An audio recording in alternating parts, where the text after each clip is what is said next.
BMKG. Saya Nikolita Karnawati, Kepala BMKG, bersama Dr. Nelly Florida, Direktur Pusdiklat BMKG, dan Dr. Pepen Supendi, saat ini menjadi Research Fellow di Cambridge University.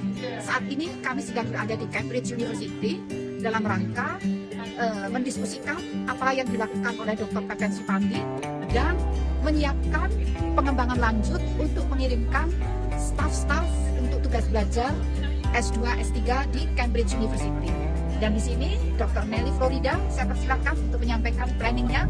Ya, kita berencana untuk bisa mengirim sebanyak mungkin staf BMKG ke Cambridge University dalam rangka memenuhi target 500 dokter di tahun 2030. Terima kasih Dr. Nelly, semoga sukses. Target 500 dokter bisa. Ya, hari ini kita membahas bagaimana terkait 500 dokter yang merupakan target dari BMKG sendiri sesuai dengan arahan Ibu KBMKG. Kita berada sekarang bersama para pemimpin di daerah-daerah BMKG seluruh Indonesia. Sebelah kiri saya ada Bapak siapa? Sumawan dari Giuskalo. Ya, kemudian Ernali dari Stasiun Meteorologi Sementara Jambi. Bapak, Saya Gatot Budiantoro dari Stasiun Meteorologi Mopah Merauke. kalau Bapak sendiri? Saya Bayis dari Stakim Jawa Tengah. Ya, ini calon presiden juga ya. Nah, sekarang kita bahas terkait bagaimana cara UPT di daerah mendukung program 500 dokter. Sebenarnya apakah ada kendala di daerah atau hanya memang bisa dilaksanakan? Nah, kita akan dengar pendapat dari bapak-bapak sekalian. Gimana Bapak? Kita dari sisi sebelah kiri dulu ya, yang dari kemarin tuh agak-agak, aduh susah, bisa. Sebelah kanan saya susah. Nah, kita tanya dulu. Kira-kira targeting dari 500 dokter itu bisa tercapai atau tidak? Bisa, menurut saya bisa sekali. Karena Pak, saya contohkan di Giuskalo itu staf kami muda-muda, sangat energi, kemauannya juga tinggi. Kita sudah memulai kemarin, kita 2 orang pegawai itu, 1 orang melanjutkan S2 di TP, satunya di UGM. Dan ini akan saya yakin setelah selesai magister yang bisa langsung promosi ke dokter of the seperti itu. Ya. Nah, bagaimana dengan UPT yang lain? Apakah sama? Gimana dengan daerah Bapak? Gimana kira-kira? Apakah bisa memungkinkan mendukung program tersebut? Kalau kami ini kan di daerah yang terpencil, yang jauh dari pusat pemerintahan, kebutuhan SDM itu kami sangat sedikit. Jika program ini akan berlanjut, maka kemungkinan kita yang mendaftar ini kita akan kekurangan SDM di stasiun. Mereka bersekolah untuk belajar ke mana yang sesuai dengan programnya itu akan mengurangi SDM yang ada di kami. Jadi kalau bisa SDM ini bisa ditukar atau di BKO kan yang ada di stasiun-stasiun yang khususnya daerah yang jauh atau stasiun minimal di Papua. Itu di Papua kan krisis dari SDM begitu.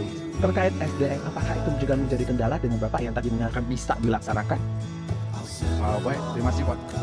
Terkait SDM mungkin sama halnya dengan yang disampaikan oleh rekan saya tadi, Pak Sumawan, bahwasanya pada saat ini untuk di stasiun kami sendiri, kami mendukung program dari KBMKG terkait pencapaian 500 dokter di BMKG.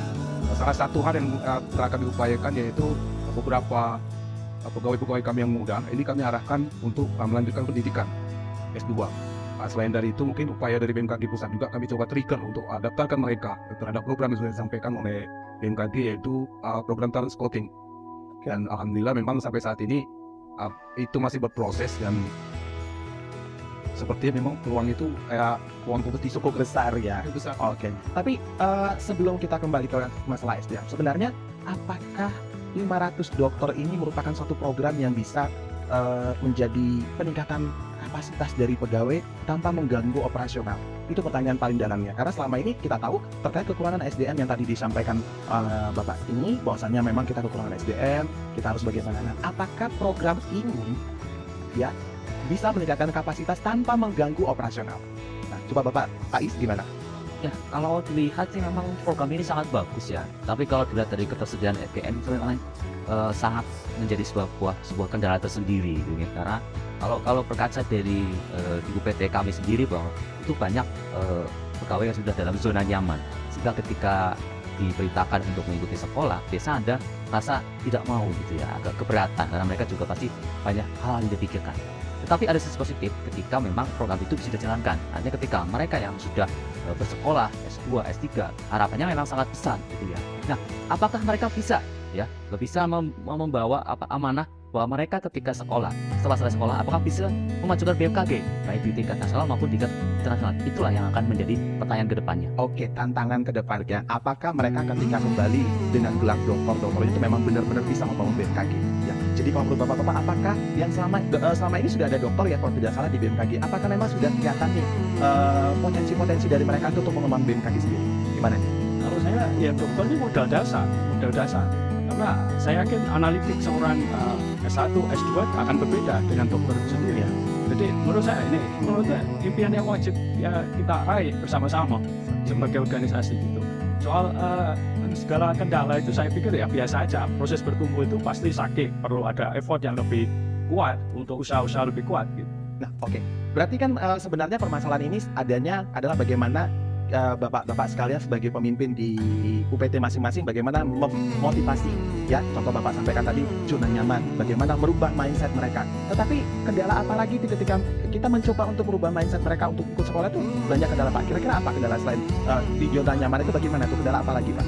Baik, yang saya tahu itu dari aspirasi teman-teman yang ada sekarang itu, mereka kendalanya itu usianya udah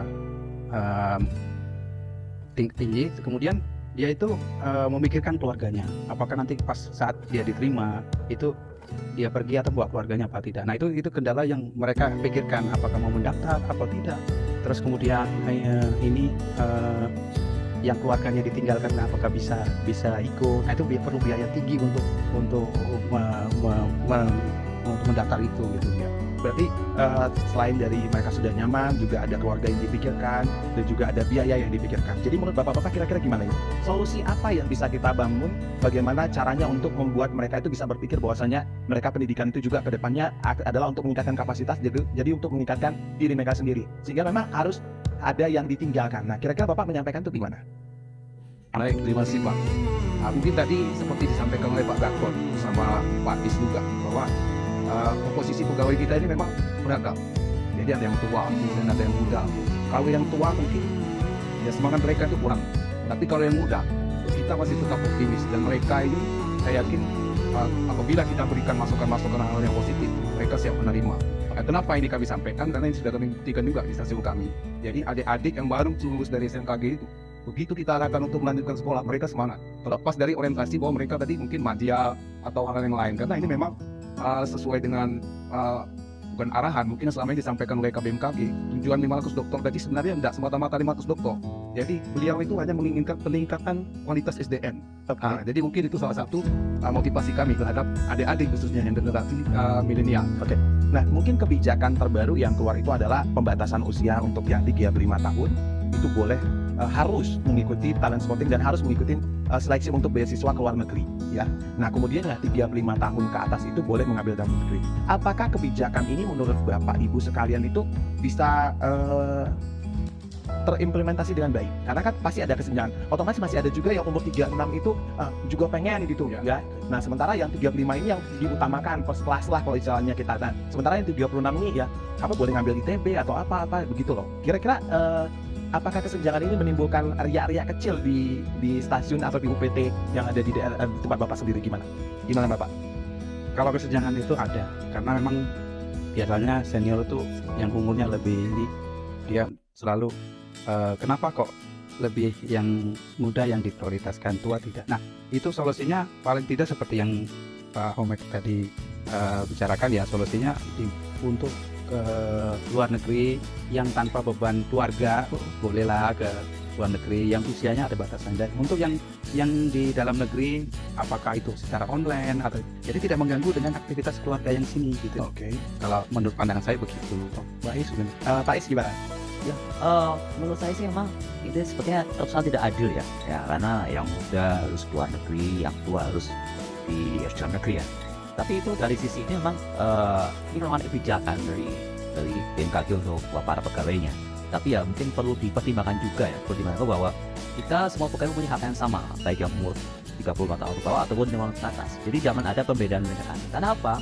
Karena saya yakin walaupun dari beberapa mungkin ada yang lebih senior, saya rasa mereka juga punya semangat yang tinggi, tidak hanya yang muda-muda saja. Jadi mungkin ini bisa dipertimbangkan kebijakan mengenai pembatasan usia tadi. Oke. Ya, memang kalau yang kita lihat sekarang ini bahwasanya pembatasan usia itu sebenarnya tidak menjadi problemnya. Dan juga kebijakan itu sebenarnya kan membatasi bahwasanya yang 35 tahun itu ya supaya berkembang cepat itu sebenarnya itu yang diharapkan. Nah, yang 36 itu mungkin karena sudah mikir keluarga ya udah di Indonesia saja. Mungkin itu ya. Tapi selain dari batasan usia ada kebijakan lagi bahwasanya yang baru lulus dari SMKG pun ya itu boleh ikut transporting. Nah, itu gimana menurut Bapak? Kira-kira apakah itu merupakan kendala atau akan ada permasalahan baru yang timbul atau gimana? Kalau menurut saya tidak ada masalah, toh itu kan baru proses dalam pencarian universitas, kemudian proses juga mungkin tentang ini TOEFL yang bahasa Inggris. Karena kita ini program percepatan, tentunya kita tetap harus pakai langkah-langkah percepatan.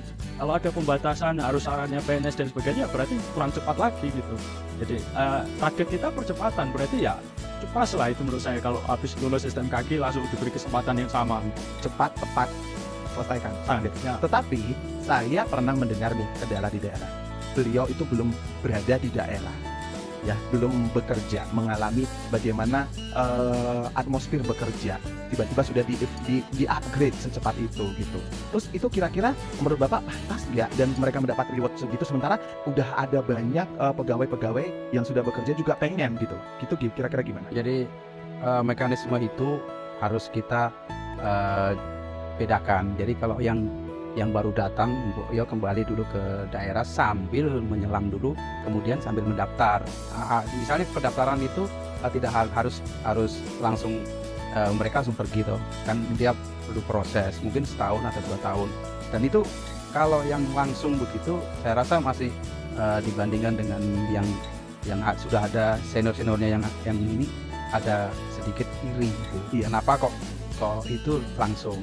Tapi nggak apa, kalau memang mekanismenya mendaftar, tapi nanti jangan langsung gitu. Jadi untuk seleksinya ya harus melalui yang benar-benar lulus, kemudian senioritas gitu. Oh, kalau menurut Bapak, Pak, boleh nggak dengan sistem senioritas begitu? Menurut saya itu kurang itu kurang cepat menurut saya.